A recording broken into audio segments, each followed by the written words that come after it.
Well, here we are, just 24 hours later, and hopefully a little calmer and a little more organised, and ready to spend the next hour or so with you chatting.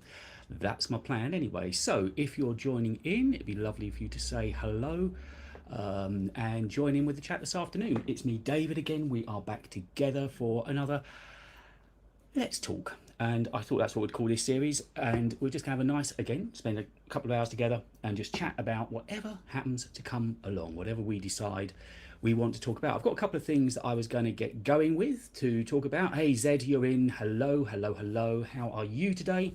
I hope you're keeping on. I'm trying to decide where's best for my water that's safe and out of trouble's way. Not vodka. Definitely water. Zed, lovely to see you. And Steve, hello to you as well. You're in. So I missed you yesterday. Steve Geeks Corner. As we've done chat quite a lot on Twitter and so on, and he's a good sort. So Steve, it's lovely to have you along as well. I know you were working yesterday, and today's a bit more planned. At least I scheduled it yesterday. I put a tweet out early on today, and I put a notification on my channel. So hopefully, it's just giving you all a little bit more of a chance to join in. So, as I say, we very much see where the conversation goes. Once again, the same rules as yesterday. Join in, ask me what you want. Let's have a conversation. We can all talk amongst ourselves. And Alice is in the room with me, so at some point she's bound to pipe up. The very loud Alice. I'm not going to chuck her out. And the windows are open because it's so hot here in the UK. So if you do hear any noise from outside, I haven't shut it off as I normally would for the radio shows. When I used to do those, although I have just done one, funny enough. I've got, okay, let's start off with that before we get going on to the real tech stuff that I was going to talk about. Let's talk about radio. Radio was my background, and that's how I first got into podcasting and so on. And I spent almost 10 years with a station called Solar Radio. Now, I used to listen to them when they were a pirate many years ago in 1983, a London-based, land-based soul radio pirate. And that's when I first got into the love of music, really into the love of music. And anyway, rolled on a few years later, well, quite a few years later, I ended up presenting 3 shows on Air Weekly. Did it, say, for just under 10 years, and then walked away at the end of 2021 and started on this venture, which is what I'm doing now and really enjoying. So, I hadn't done anything with radio since, but I had recorded a one-off show for Solar Radio, which you'll easily be able to find, SOLAR, Solar Radio, and it was going to go out on the 5th Saturday of July. There was 5 Saturdays that month. But anyway, they've had a presenter call off this weekend, so my show, in case you want to hear what I sound like on the radio, and in case you like sort of fairly rare groove soul, Solar Radio, which you can get on TuneIn, you can get from solarradio.com, you can find it pretty much anywhere. There is an app for it as well. I'll be on between 2 and 4 this Saturday afternoon doing a radio show. So, Pro Tools or Logic Pro, Zed is saying. Well, Zed, you say that. I don't use either. I am a Premiere boy through and through. I'm an Adobe lad. I was at the Adobe Max in London a couple of weeks ago. Had a really good time there. I have thought about trying Final Cut. I've also very deeply thought about going on to DaVinci and giving, Pro Tools or Logic, sorry, Audition. Yeah, so that I'll come back to the video apps in a minute. I love Audition. Pro Tools, as I understand it, I might be wrong here, is more, and come to that Logic as well, is if you're using plugins, sort of MIDIs of any kind, and you're creating music, that's where I understand that Pro Tools and Logic would come into their own. Not being a musician, the father of a musician, but not being a musician, I have got no need for MIDIs or for making music at all. All of my audio creation, all of my work that I do. Hello, Andrew. Lovely to catch you as well. Thank you for coming back. Hopefully it's a little bit more organised. As I say, the picture quality should be decent as well. Hopefully it all looks good and sounds good. Yeah, audio really is the thing I'm into. And that was my background. I've had to learn double quick about video, but audio is what I really, really loved and spent ages learning and perfecting the sound of podcasts, and particularly the human voice, and trying to make that sound as good as possible, which is why I'm hoping the audio on these streams is good, because basically this is my radio setup. My Audio Technica AT 2035 is going through a Yamaha MG124. It's an old analog desk. It sounds really lovely. It's got some good analog pre's in there. That is then going through a Scarlett 2i2 into my Mac, and then I'm coming straight out to you through Riverside. So it's a setup that I've used for ages and ages and ages. There's a compressor running behind me as well. You might just be able to see there is a compressor, and underneath that is the PPS meters that I used to use for radio, again to check that I wasn't peaking too hot. So I've got, I suppose you could call it a fairly analog setup, a fairly old setup, but I really like the way it sounds. And this microphone has really got used to no stream issues with the stream. I think I ironed out the bugs yesterday and last night, made a few little tweaks, and I think we're all good. So we're set for the next little while. Yeah, so I'm really happy with the audio setup I've got here. And when I recorded this radio show, it's going out this weekend, it was good getting back into flow of that. Of course, that's why I spend my time working in Audition. Now, to give you an idea, because we're talking tech here, we're all kind of probably slightly techie and audio type nerds. The audio that you hear on the main channel for my videos, now that clearly, on the whole, I don't record here. I've got a studio space about 10 miles away from here. Apple Vision can't wait. Yeah, I know, me too, Andrew. And yes, I've got studio space away from here, which is lovely as it's a good space and it gives me a nice background and so on, but it is right by a main road and it's an old building just with single pane windows. Now I've got audio blankets up and I've done what I can to soundproof it, but it's not sound treated as this room is. These are Art Novin panels you can see around me in here, and when I moved into this apartment I had a company come in and acoustically measure the room, so hopefully it sounds pretty good. Where I record the videos isn't wonderful, and there was a point that's coming back to Audition on this. So as soon as I record, I'm not recording into the camera either. Now I've got, obviously I'm using this condenser microphone, and there I'm using a shotgun mic. I'm using a Rode NTG4A shotgun, which is as close as I can possibly get it just out of the frame. But it is still a slightly bright room, slightly reverberant, and also Alice is just waking up. There you go, she's waking up. She'll cry for a little bit. And also I'm by the road. So on the video that went out this week, the very first sentence that I speak, you'll hear there is some rumbles of road noise outside, but I have got a chain set up in Audition that as soon as I record it, bring it back into. So I use a Waves plugin, which is NS1. It's a simple one knob thing that Waves are very famous for. And that's the first thing I do, and that does a brilliant job of just cutting out background noise. Alice is obviously chirping in now, she's excited to be with me as well.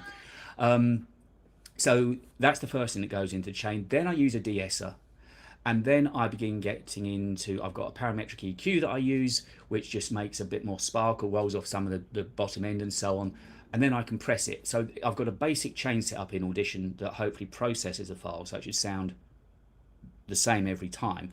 And after I've done all of that, all in Audition, I then match loudness and set the audio to the correct loudness, and I bring it into Premiere at -23 LUFS, and I work at everything at -23 LUFS. So when I'm doing pure, say, music podcasts, for instance, I take all of the tracks, all of my vocals, and I batch collect those and match them all to -23 LUFS.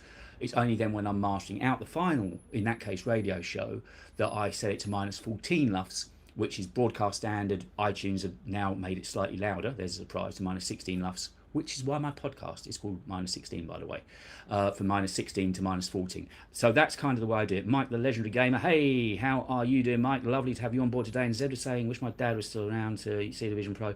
He's the only person. Yeah, I know.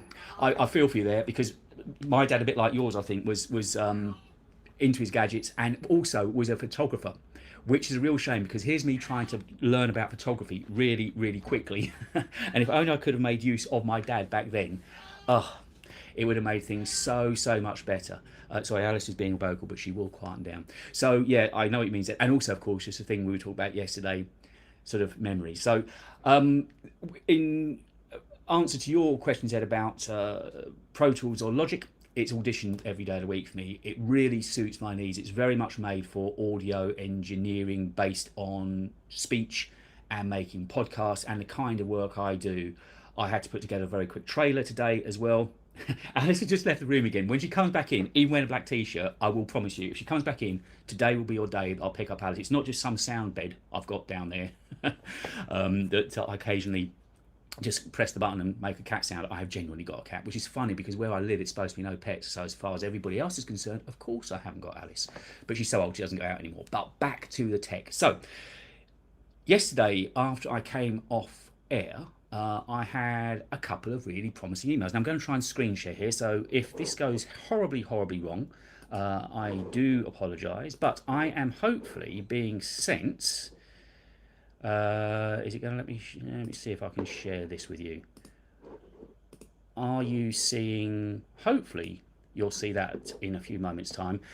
I am being sent a mic, well, a couple of microphones through, I think, but one that is definitely arriving is a microphone from Heil. They are sending me through the PR40, which I'm going to be getting onto the channel and trying, and hopefully you'll see. I know there's a short delay from my end to you, but hopefully you should see it in a moment. So yeah, I'm being sent a heart. I don't know what livery they're sending me in. I don't know if they're sending it in black and gold or if they're sending it in the silver colour, but they absolutely confirmed they got the postal address down and everything. And I saw a couple of emails internally. Yep, that's what I'm getting, the Heil PR40. And I'm really, really looking forward to that. Now, that'll be the first time that there we go, that I haven't used my Audio Technica to broadcast with. So what I'm intending to do when I get the Heil through, and it's a, let's face it, it's a fantastic mic. Martin, do you think, yep, I'll come back to you in just a moment, Mike. I promise I will. And thank you for anybody that's putting in stickers and super chats, because if you want to try and support me doing this as many times of the week as you really want, I can find a time. You know what to say, if you make it worth my while, I'll make it worth your while. I'm loving doing this. It felt really good yesterday doing this. So thank you for joining in this afternoon. And Mike, I will come back to your question in just a moment, I promise. I met up with the guys at Heil when I went to the London podcast show around about 4 weeks ago. And we've had a few emails back and forward, and they said they were going to send me one. And sure enough, they've been good to their word, so I'm getting that through. And also, I'm getting some Shure kit through. I'm not certain what they're sending me. I've asked for a couple of things. I've asked for an interface and a mic. An SM7, I think, was one of the mics that I asked for. Not the SM7B, the SM7. So I don't know what because the way that's gone, I was dealing with Shure in Germany. They then hooked me up with the PR company here in the UK, and it's them that is sending me the kit to use. And this all happened since yesterday, so a fair bit's gone on. And I've got another story that's vaguely related to kit and tech in as well to tell you. Hold on. So, all of this happened since I finished with you yesterday, that Heil confirmed they're sending me a mic, Shure confirmed they're sending me a mic, and Mackie. Now, they've got the DLZ Creator, a new mixing desk, very similar in essence to the Rodecaster Pro 2, but I prefer what the Mackie can do. I tried it at the London podcast show. I did take a video of it, but unfortunately the audio was just way too boomy to use. So I couldn't make a video about it. But I think there's a good chance I'm going to get my hands on a Mackie as well. So what I intend to do is to run these new mics through the Mackie and try, well, certainly making content. I'll be making videos about them. And if I could certainly use one of the mics, because that would simply be a case of switching out the XLR. But I could even possibly, if I was feeling really brave, try streaming through it as well. Sounds like a busy evening. Yeah, it. Honestly, thought. Yeah, I'm really. I didn't think I was going to get the Mackie. It's just come around that they've sort of softened up, because the way it went, originally they said no, sorry, can't send you one. Then I said, well, I'm getting the Shure, and you might get your wish come true in a minute. He said, I'll have to stand up to get her, but she is back, not quite within reachable distance, but she is back in. And I didn't think I was going to get the Mackie. Then I said, well, I'm getting the Heil. And then this morning I said I'm getting the Shure, and suddenly they said, okay, well, yeah, we can probably find a desk to send you. So hopefully that's all coming off. And I promise you, who was it, Mike, talking about the glasses, we talked about those yesterday, but we'll speak about them again today for sure. But before we get back to that, a couple of things I wanted to talk about was, first of all, I had completely overlooked the way that I first got into Apple, and it's something I wrote about today. Are you coming over? No, she's fallen asleep, I'm afraid, Zed. I still can't reach her, and I'm not going to stretch over all it, because if you could see what was in front of the camera, you'd understand that I'm very much sat here. It looks beautiful behind me, I hope. But it's not the kind of thing I want to be moving around too much. There's a few cables that I really don't want you to see. What goes on in front of the camera, you don't need to know. Yes, so it was how I actually first got into Apple. Now, I'd always thought it was the first Mac that I bought, which was a 2012, I think, possibly 2011 MacBook Air, one of the original wedge shapes. And if you look in my videos, you'll see it, most of the ones where I've got the shelves behind me, you'll see it sitting there with the white Apple logo glowing. So that was my first Mac, and I thought that was the way that I got into Apple, but it wasn't. In actual fact, I realised today, and that's why I wrote about it, it was iTunes. A friend, I had a PC at the time, I had a Sony Vaio laptop, and a friend of mine suggested, well, why don't you put iTunes on it? I was like, iTunes? This is going back to, I don't know, 2000 probably, something like that, early 2000s. And I wasn't a geek about tech then. I really wasn't. So I was quite a slow adopter. And he said, I think you'll love iTunes. So then he showed me iTunes. Then I could see that I was loading these CDs and it was all building up in my library. And that was it. So after I saw my music going to there, then I thought, well, obviously better than. Oh, then I switched from a BlackBerry to an iPhone. And then after the iPhone, I got the MacBook Air. And then it's gone on and on and on and on. So that's how I got into Apple. I'd love to know how you guys got into Apple, but that was my route into it, all because of iTunes. And it just shows you how clever they are, that through their services is how they kind of hooked me into all of their hardware and where I am now. Because I mean, it would be now. I was going to say it'd be impossible for me to leave the Apple walled garden. Let me just show you this. It might possibly happen. This is something I'm going to be working on maybe next week. Is a Google Pixel 7 Pro. Now, the way this came about is, I haven't gone completely soft, I promise you. The way this came about is I was with Alex last week making the Minus 16 podcast. You'll find out on its own channel here on YouTube, and it's on Spotify and on Apple Podcasts as well. And when Alex and I were chatting, he said, we got talking, and it was about, I haven't used a non-Apple phone since the Blackberries. So then he said, well, I've actually got this Pixel 7 here. Do you want to try it? And I was like, I haven't used a non-Apple phone for, since 2005. So it's for 15 odd years, over 15 years, I've been purely Apple. So we've got an idea that we might do one of those time-aged videos of Apple fanboy turns to Pixel. So we shall see. So we're still talking. Okay, so on the chats, we're talking about the glasses. Yeah, and so before I get onto the questions, and we will come back to those, you clearly want to talk Apple Vision, and who doesn't? It's a really exciting prospect. The other thing that happened today that I kind of walked away from, and I'm now annoyed that I did. I mentioned yesterday I live very near Ascot here in the UK, where the races are going on this week. I'm sure wherever you live in the world, it's probably on some television channel. Anyway, there's a very high-end hotel resort near me, and I know the food and bev manager there, and he has been let down by a photographer today for a particularly wealthy sounding family, and said, did I want to go and do the photography for them this evening? And I said no, because I haven't actually done photography for somebody. I've meddled around and learned a lot in this last, I suppose, year or so, watching YouTube videos, shooting thumbnails, taking pictures just for my own sort of pleasure and so on, and I really enjoyed it. I really enjoyed everything to do with cameras, lenses, cinematography. Last night I watched a long video by Matty Harpoa. He had the DP on from The Joker. Brilliant. If you haven't watched it yet, it's a really, really good watch. If you enjoy cameras, and if you enjoy how movies are made and enjoy the process behind the scenes, that's really, really a brilliant video to watch. So now I'm kicking myself that I turned down the chance to go over and shoot these pictures tonight. So I then messaged him back and said, oh, look, between me and you, I haven't done it live before, but if you want me to help you out, I will do it. He said they found another solution, but who knows, maybe when I turn the phone on after I've done this, he might have been let down again. I said I wasn't available between 3:30 and 4:30. You see, that's how important this was to me. I said no matter how much he was going to pay, no matter how important it was, I said I wasn't available between 3:30 and 4:30. So there you go. I was absolutely hell-bent on doing this today, and I'm glad I put that post. Did put the post up help, by the way, on Twitter and on YouTube? Did you get notifications? Hopefully it did. So excited to see the video. Yeah, the video should be good. Zed, this week, as you know, I did the video on the MacBook Air 15, and yeah, I think Alex and I will be making a video on the Pixel 7, and we've decided this morning that I'm going to drive to him next week as well, because suddenly, now if you've noticed, a lot of podcasts, if you take outside, say, Genius Bar, which gets quite a lot of views, podcasts generally on YouTube, although they're really serious about them, don't get that many views. Certainly not tech ones don't get many views at all, and we'd always been hovering around sort of the 35 to 60 mark, and suddenly last week's went up to over 200. And the only thing that I can think that changed is that me and him were sitting together. So we've agreed that we both got time to make it happen next week. So next Thursday, I definitely won't be live streaming, because I'll be with Alex, and about this time I'll be driving back from Alex's studio, having recorded the podcast. But if you've watched the podcast, let me know what you think. If you think it was actually a better take, us being sitting over the sofa together, side by side. I think that was the only thing that changed.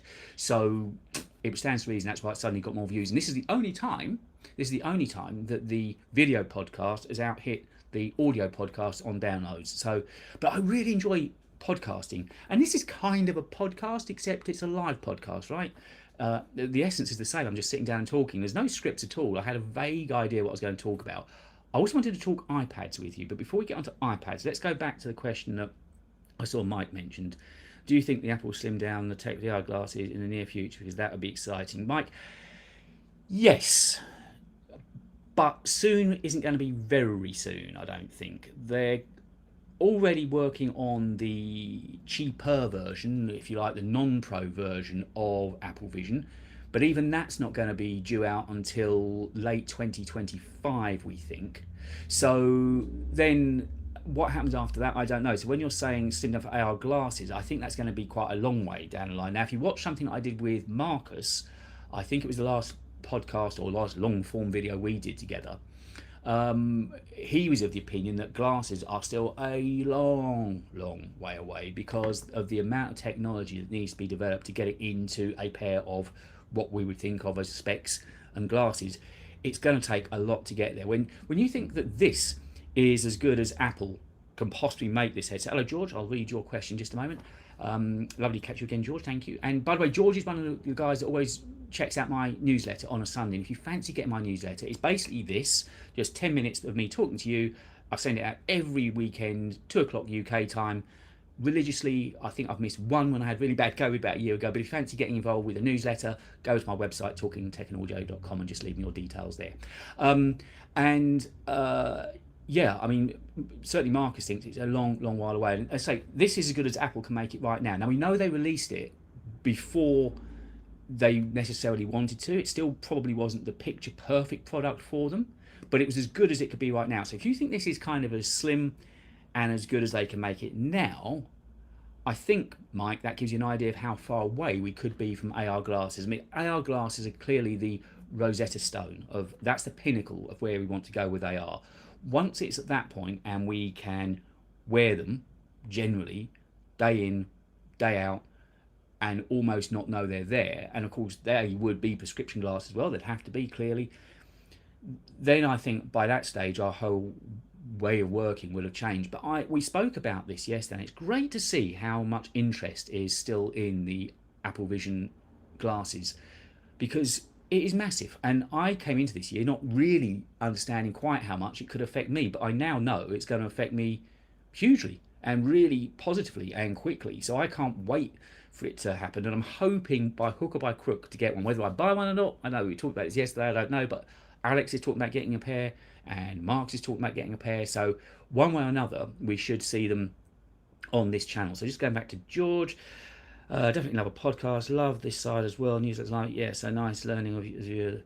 Yeah, thank you, George. And that, as you know, very much on the newsletter, I talk about things that I wouldn't necessarily talk about either on live streams or on video, certainly, and just tell you what's been going on behind the scene. But I guess this is a kind of a natural lead on from the last couple of videos that I've made, and from podcasting and from the newsletter. It just feels really informal and a really nice way to hang out in the afternoon. So while I had the time, the last 2 days I've done this, and I'll definitely be back next week doing it. Tomorrow I've got to actually film the newsletter, so I won't be doing it tomorrow, but I will definitely be around next week. So, and I'll put a post up, and hopefully those posts did help. Now, let's talk.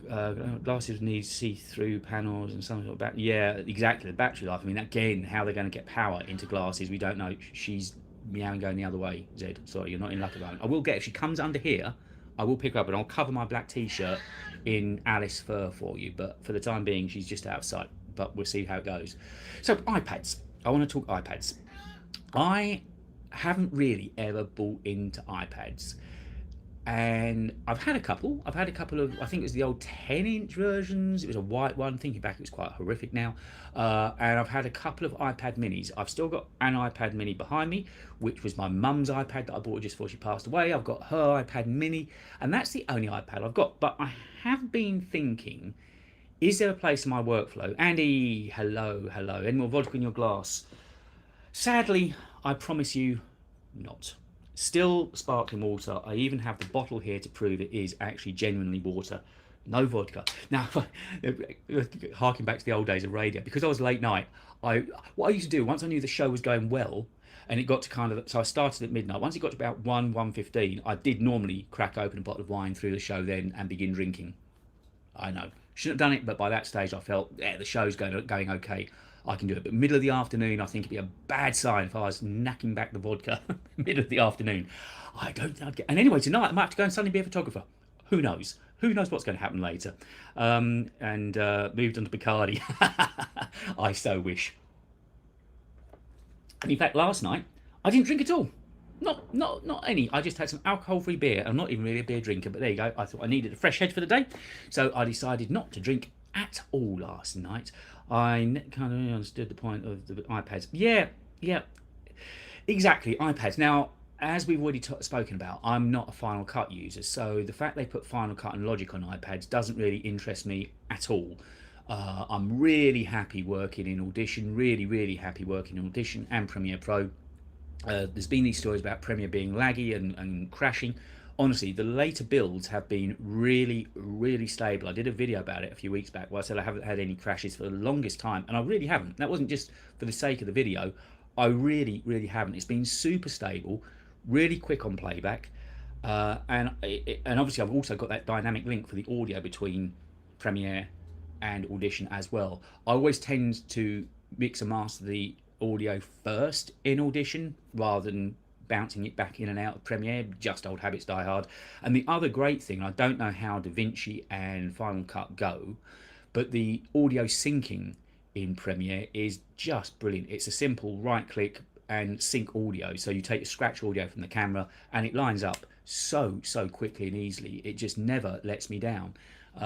Funnily enough, on Riverside, and that's not to do with Premiere, when I do podcasts or interview guests and have guests on, such as Marcus or whatever, it's always 2 frames out. It's exactly 2 frames behind. So I have to unlink the audio and just nudge it forward 2 frames, and then we're fine. But yeah, the iPad I've never really seen, particularly as I'm basically in front of a desk, this very desk most of the time. I mean, this is where I sit and write in the mornings, and this is where I've been shooting a newsletter recently, and this is certainly where I do all any editing of videos here. It just makes sense. I've got the studio display here. My MacBook Pro doesn't tend to leave here if I can help it, so everything just sits here, and it's just nice and easy to edit here, and it's a fairly cool space to work in as well.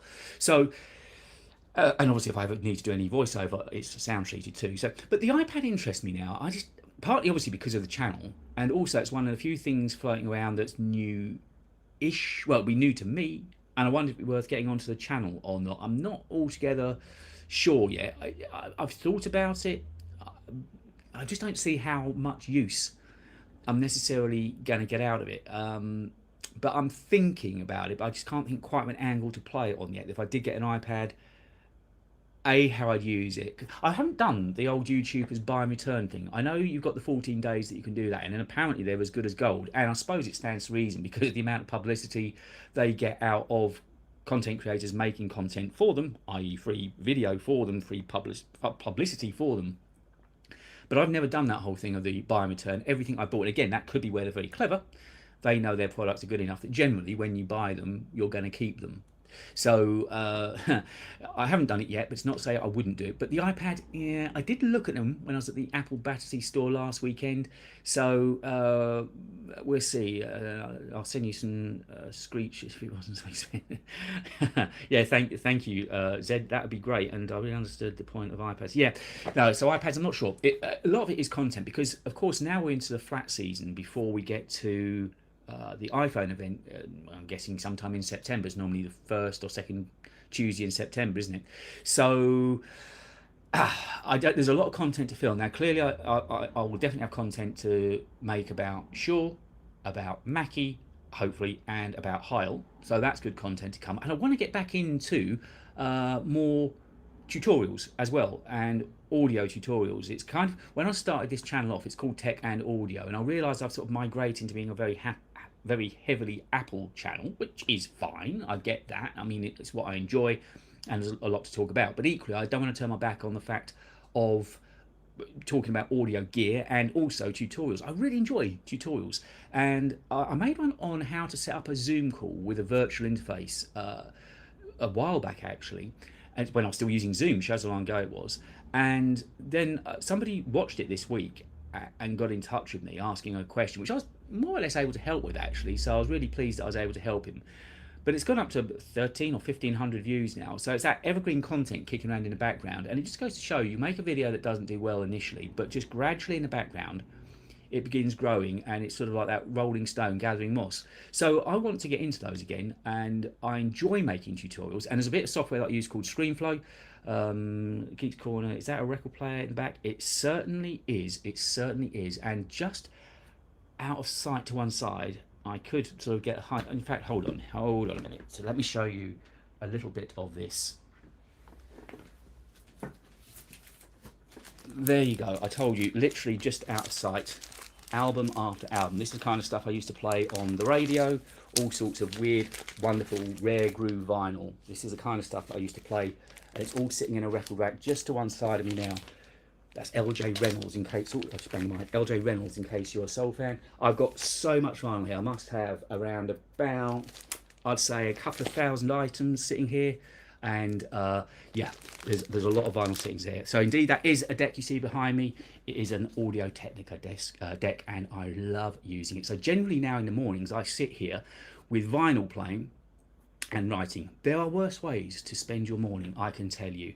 And if you haven't checked out the blog, don't forget it's over on Medium. And if you want to support these live streams, you know how to do it. There's all those sort of super chats, super stickers, all those sorts of things, you can do it. So yes, vinyl is never going far away in my life. And again, it works really well with Audition because I can play it straight into Audition.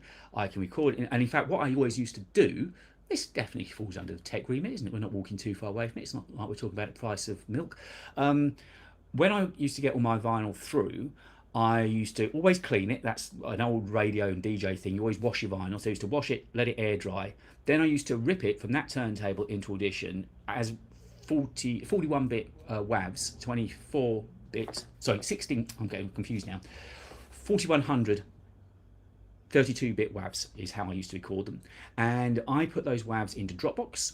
So they're all stored safely in the cloud. So wherever I am, I can access my vinyl if I want to. And it's all split into separate tracks. I really did spend this much time doing it. I used to just record the whole side A, side B, but that actually doesn't work because you need to find individual tracks. So I've got all of my vinyl, pretty much everything that's there. I would spin the camera, but it's really not a pain to do. I'll try and take a picture or something, put it on Twitter. But yeah, so all of my vinyl is now recorded digitally. So if anything were to happen to the vinyl, it's safe. But there is still something, well, it's uncompressed, which is lovely. It is a fantastic sound that you get out of vinyl. So milk is so expensive. It is if you drink oat milk like I do. Is that a record player? Yeah. And crazy how much vinyl has come back. Yeah, even my daughter. Now, she studied jazz at university. She was never really cut out to be a performer. But she now works for, there's a label called BMG. They've been around for donkey's years. I think they're Europe based. I think they're based in Germany, but they've got offices in the US as well. And she works for them representing artists, and she started collecting vinyl now because she gets ridiculously big discounts, and sometimes she's even given it from where she works. So she's now getting vinyl. The only thing she hasn't got is a deck. So maybe that'll be the next thing coming. In fact, it's her birthday at the end of July. Maybe I should buy a record deck. How to disappoint a 25-year-old woman? Buy a record deck for her birthday. I just thought of that. I'm trying to picture what her face might be like. I've got a really good surprise for you this year. And I give her a record deck. Yeah, okay, I'll face that one when it comes to it. Good low end. Indeed, it does have good low end. And I saw Zed just saying iPads, probably easier to get.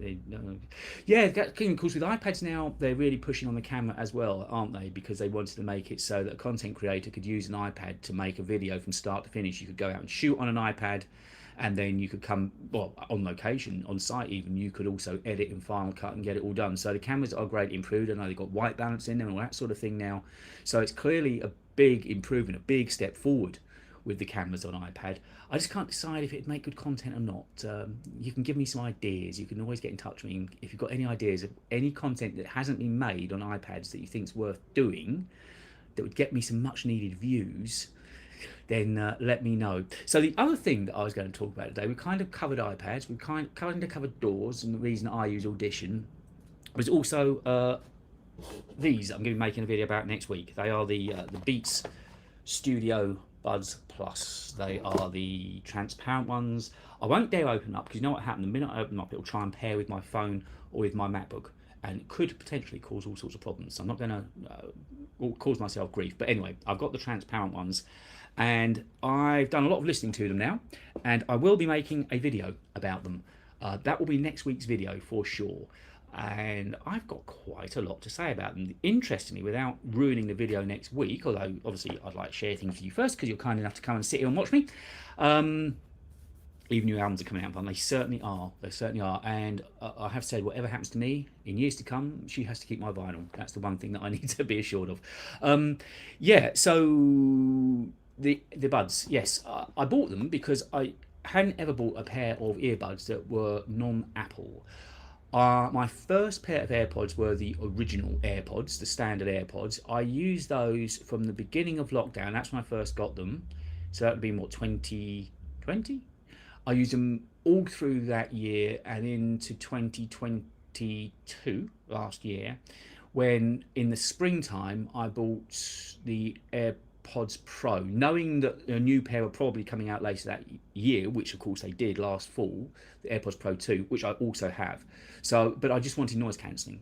And the noise cancelling on the original pair were really, really good. And there's a video that I did where I went to Heathrow and stood as near as I could to the flight path, the runway. I nearly got arrested. The police were not happy with me pulling over the car so near. They kind of thought I might be some terrorist loony.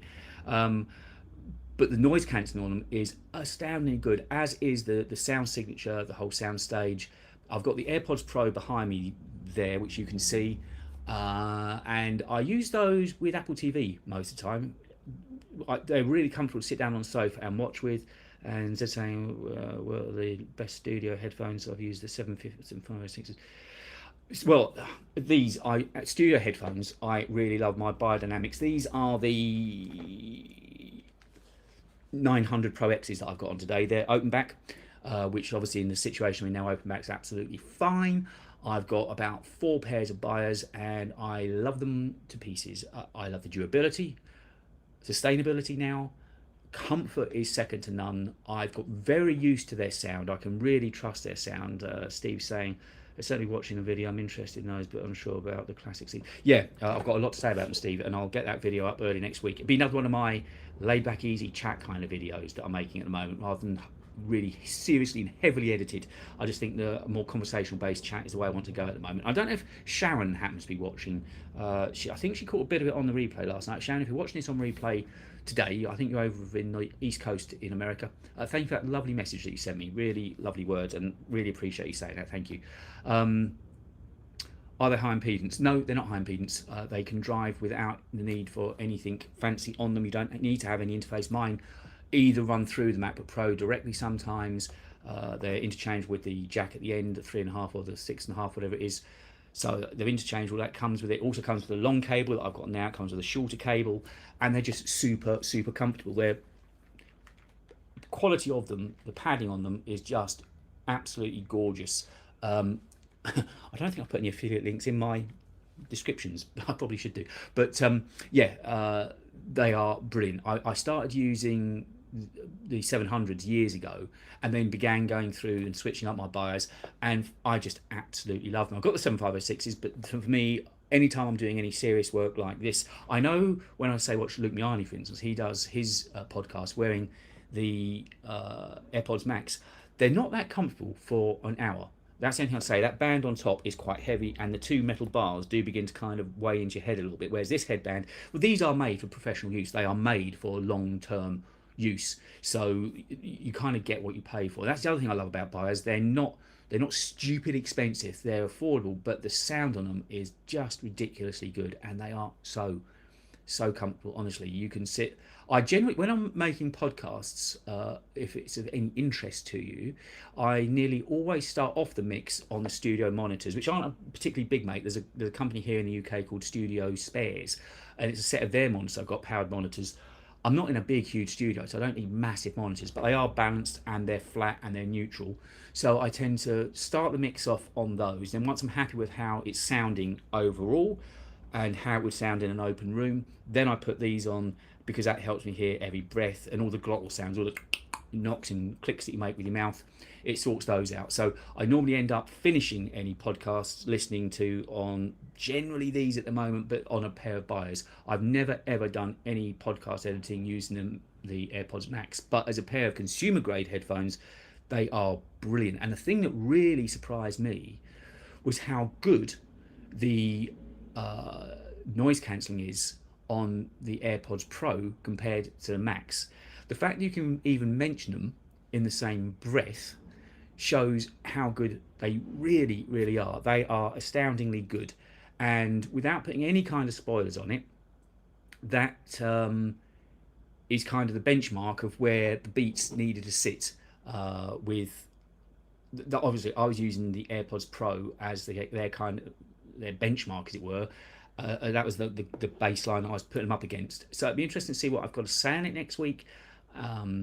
But they're not that much cheaper. I mean, they're about £80. I'm assuming that's probably similar, $80-ish. I don't know where you are watching and listening, but they're similar kind of price. And I'm not saying 80 quid difference isn't, it's still a sizable amount of money. But if you're spending £170, I think I spent on these anyway, to spend that extra 80, it's not a huge jump.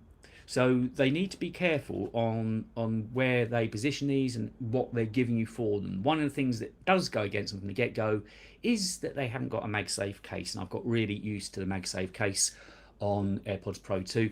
And also, when I was at Apple Battersea over the weekend, the one thing that I did buy there was my wireless charger. I've got a Belkin wireless charger now, and I feel like an absolute legend having that. It's wonderful.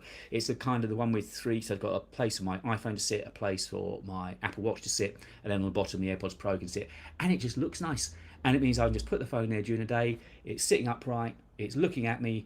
I can see if anything needs to be done, any messages coming in, if anything on Telegram, say from Alex, whatever.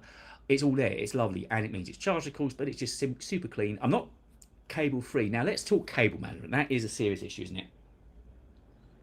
If we talk cable. Now, I don't like cables. I am known to be... Some people know me as saying OCD. I say that's wrong, that I just have an eye for detail. Fine line, I know. But... I would love to be cable free. I was tired as possible. And not long ago, probably about a month or so ago, I kind of semi took the studio apart and tried to do a lot better routing and cable tunneling.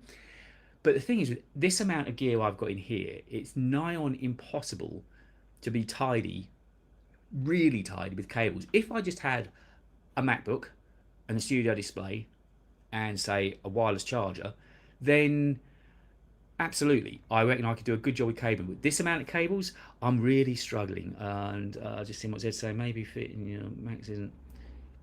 Maybe your fit on your Max isn't good. I had that issue with mine. Extended the headset. And, 12 hours. And George saying, yeah, like the Max, they find comfy. Flew from LA to New York within 10.5 hours. Yeah, I mean, as I say, I just find the bars at the top of my head sitting a little bit. Yeah, I find the weight of those sort of bars at the top just begin to sit in a little bit after a little length of time. Again, not going to take these out, don't want to trying to auto pair with anything. I live in fear of auto pairing, but certainly sitting watching them, listening to Apple TV in the evenings with them, that is amazing. That is when they sound at their best. They are comfortable. I've sort of worn them for an hour or two, but if you wore them for a 10-hour flight, well, obviously I'm speaking out my backside because you've worn them for many more hours than I have, George. So, but yeah, cutting out the noise. I want to get on a plane again. I haven't been on a plane much recently at all. I always said the travelling bored me, but I found out now that I quite like it. And I went over to Brussels last year to see Patrick Rambles. I haven't been on a plane since, but I'd really like to find some creators to go and chat with. So I'm trying to find places to fly to. Clearly, the £60 that I think YouTube is paying me possibly this month has gone to my head, and I feel like I'm living quite the life at the moment. It still hasn't landed. It's still not in my account, but I'm reasonably certain that I think I'm getting paid. You have to get to, in the UK at least, you have to get to £60 before they'll pay you out. And that is how much I've been struggling from September of 2021 to now. Yeah. But I mean, I wasn't monetized until March. I don't say that as a badge of honour. It took me 18 months or so to get monetized. I got monetized on St. Patrick's Day of this year, so that will always be easy for me to remember. March the 17th is when I passed that magic barrier of 1,000 subs and 4,000 watch hours. The watch hours I'd passed quite a long time before that. It was the subs that I was struggling up. And they always said to me, "Oh, your first 1,000 subs be the hardest." But again, let's talk about that, because some of you obviously I know haven't watched the newsletter. George, forgive me for it. Look who's just crept in, Alex. Alex, I was showing him this. What are we going to do with this? I've told him all about the fact that you gave it to me. Alex, of course, is who I co-host -16 with now. He's a diamond lad. I'm sure you've watched all of his content. He's got a brilliant video out at the moment where he's looking at the Garmin watch against the Apple Watch Ultra. And I have said to him that if he doesn't bolt down his Apple Watch Ultra, it could well go walkies, as could his Roadcast. But see, he wasn't tuned in earlier on. Alex, I don't need your Road podcaster to anymore, because it looks like I'm being sent a Mackie DLZ, so you can keep your Road podcaster. If I've got it in time, I don't know if I have it in time for next week. I don't think I will. But I might have a microphone to bring with me. Hyla sending me that PR40. So if I've got a microphone, I'll certainly bring a microphone with me. But do check Alex out, and he's got a brilliant channel, works super hard, and he deserves all of the success that he is getting. But yes, we're talking about possibly doing something with the Pixel 7. So that will be it. Now Alex is involved, we can kind of talk a little bit about what I was just going to go on to talk about the... yeah, I likely don't do clickbait thing. No, I really don't do clickbait. It's kind of worked against me, I think. Alex and I have spoken about this. I need to be probably a little bit more aggressive with my thumbnails and not be so polite, but equally something in me just feels bad of leading people down a garden path. But unfortunately, that is kind of the way. Well, Alex has just given me a... Hey, Alex, I think you've just almost doubled my earnings on YouTube. That and lunch. Do I still get lunch next week? We went to this lovely pub. This time last week, Alex and I, honestly, we had a really hard day's work. I got there at about 11, scratched the bottom of my new car, then we went and recorded a podcast, then we had lunch on a beautiful sunny day, and then we went and sat on a green and ate ice cream. That is how creators roll, may I tell you. Alex, that's amazing. Thank you so much for that. You've really made my day and smile. It's probably the nicest £10 I think I've ever earned. It feels really good. It almost feels like I'm doing this for a real job and real living now. So anyway, yes, I think we're going back, we are almost certainly getting back together next week. So we'll be together this time next week, recording the next -16. Yeah, but the business of, which is often what Alex and I talk about in the podcast. I don't know why the channel's taken such a long time to grow. It's hard to know. You go through a lot of questioning yourself with this gig. You really do. You think it's you that's rubbish, that you're making bad content. Then you go through the other thing, of course, of blaming YouTube, because everybody would. Why wouldn't you blame YouTube? And then you go through the other envious thing of thinking, well, why is everybody else's channel growing? Why is mine not? I've done all of that.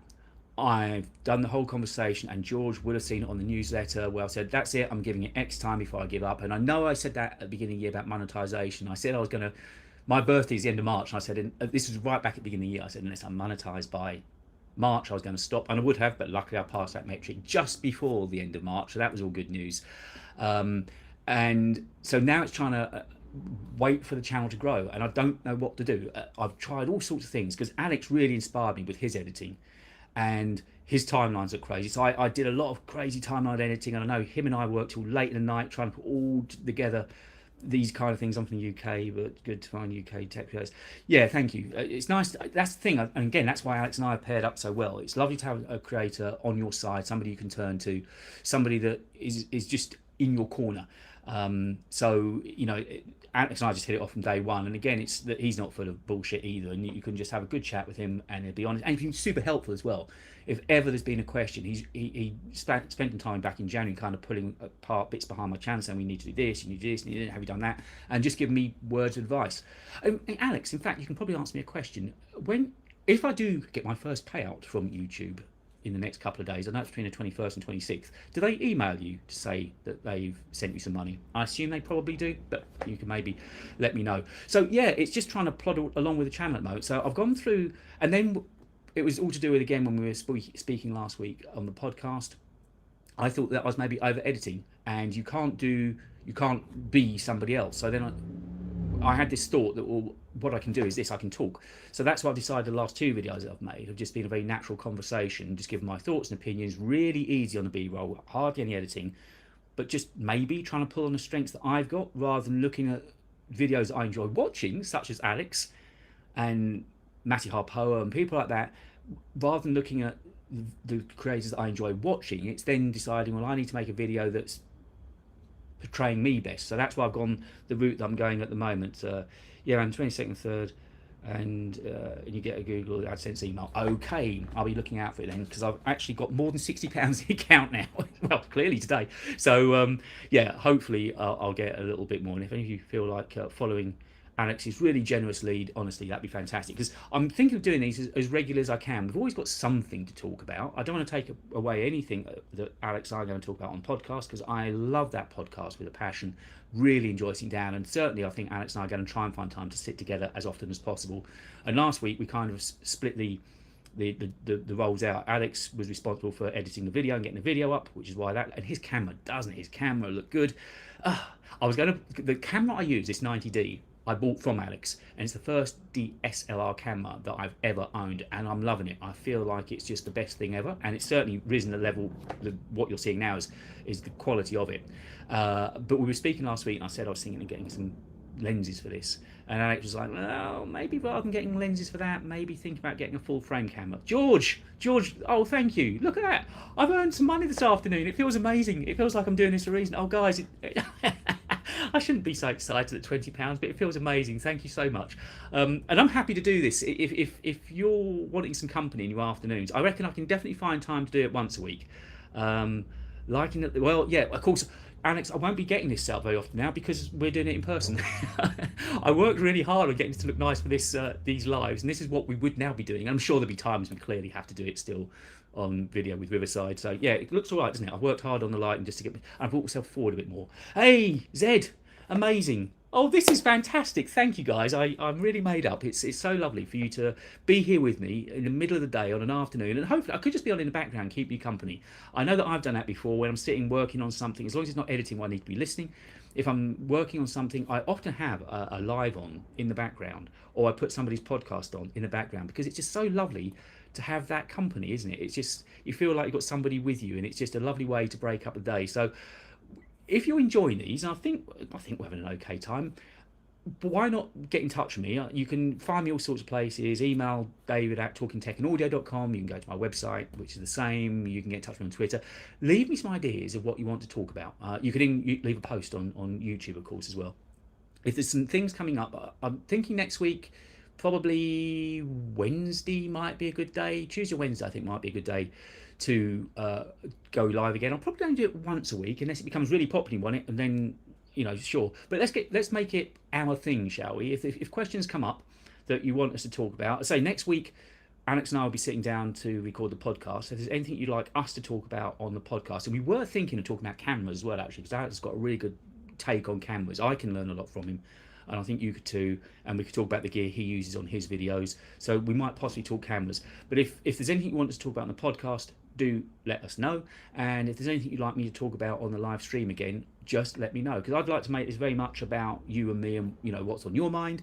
And so I'll generally start the conversation off, but then there's something that you want me to talk about with you on here. I know we get messages through, but you just do it, because that's what makes these live streams unique, and that's what kind of makes them separate to videos, of course, insofar as we can interact, we can chat, we can bounce ideas back and forward. And that's what I wanted to try. And live is something I'd not even considered until about 2 weeks ago, when I did one with Marcus straight after WWDC, and it's actually really easy. You know, it's like first time through, you're always a little bit cautious of, is it going to work, what have I got to do?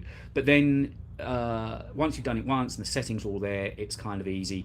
And I made a couple of mistakes yesterday, as we know, but once I've learned what the mistakes were, it's easy enough to sort those out. And now going live is actually really, really quick, and it didn't take me long at all to get this all set up and ready. I've got a nice big key light in front of me, I've got a fill light to one side, I've got another smaller warm light over there, and some background lighting. And yeah, it was really quick to set up. And Zed's saying, when I do make my videos, I use my 14 camera. I have a DSLR, but the iPhone is so easy. It really is easy, and particularly with, to use continuity camera, because that makes it even easier. I bought the mount, and if you watch sort of progression on my channel, now I started off, we mentioned it yesterday actually, that I started off with a basic iPhone 12, then it got suddenly a lot better when I started using the iPhone 14, and then of course it jumped in better when I started using the Canon. And when I started using the iPhone 14, I was shooting it in ProRes, but the files, because as we all know, for say a 12-minute video, you're probably shooting for around about 40 minutes. getting the files off the phone was ridiculous. It was about 38, 40, no, it's bigger than that actually in ProRes. It was about 55 gigs. And trying to get that off of the phone via lightning cable was such a pain. In the end, I've often wondered, and you guys might have an idea, what do you think Marquez shoots his autofocus videos on? We know it's a phone. I think he's now switched to Android. So I know he runs an Android for mostly for his sort of his private phone. Although he does run an iPhone obviously because he needs to be testing them as well. But I'm not sure what he shoots that on. And do you think, because Alex has done a lot of videos on the 8K Samsung video shooting, they look beautiful. So how do you get the files from there? Is that using DeX? Do you get files off of Samsung? I don't know which way it would go. Alex is talking about, yeah, they say that the best case, yeah. The DSLR will definitely be the best. Yeah, it is. And I say, Alex has now told me maybe save money buying lenses for this 90D and think about getting a full frame cam, which maybe is the next thing on my list. And again, just sort of as we get near to wrapping up now, if you've joined in a little bit later on, you won't have heard the story at the beginning that I was asked to go and do some photography this afternoon that I ran scared from. It was for one of the wealthiest families in the UK, apparently. I know not who. They were at a hotel resort near me. They are attending Ascot this week and are staying at this particular hotel. And their photographer didn't. My life could have taken a completely different turn, and I said no because I was scared that I couldn't do the job. I was thinking I haven't got ND filters, I haven't done portrait photography. I should have just said yes and grown a pair. I should know really, because it was name your price. It was USB-C. USB-C, USB-C. Well, it's meant to be coming. Certainly on the Pros, the USB-C is meant to be coming, and we're meant to be getting the full speed of USB-C on the 15 Pro and 15 Pro Max. So we'll see. But getting the files off of the phone was by far the biggest issue for me. But shooting on this now, it's just lovely. SD card in, out, pop it into the MacBook, and it's all good to go. AirDrop, AirDrop is brilliant. And the other thing I've been using a lot also, when certainly on smaller files, like when I was at Battersea last weekend, and I was just taking those short clips for the short. On that, I just opened the photo app on the Mac and just didn't even bother to AirDrop them. I just exported them straight from the Photos app on the Mac, and it was so easy to use. But AirDrop is a real get out of. Hello, we've had just some of you join in as well. R128ZH. One thing I always wondered about is how do people juggle with multiple computers between a main MacBook Pro 16 and a base MacBook 15? Does that work in terms of continuity? Well, until fairly recently, I was working on an older Mac, an iMac 2015 27-inch iMac, along with a MacBook Pro. AirDrop worked absolutely fine. The older iMac now isn't supported with the OS updates anymore. It's too old for that. Not going to shoot stuff between the two laptops. No, it really didn't. iCloud setup was really easy. I mean, certainly setting up laptops now, it's super quick. It really is very easy and quick to do. You can migrate from one Mac to another. If you're literally migrating from one Mac to the other, it's really simple. But the MacBook Air, when I set that up last year, no, actually it was the MacBook Pro. When I set that up, I set it up as a new Mac, but I just logged into everything one by one as I needed it.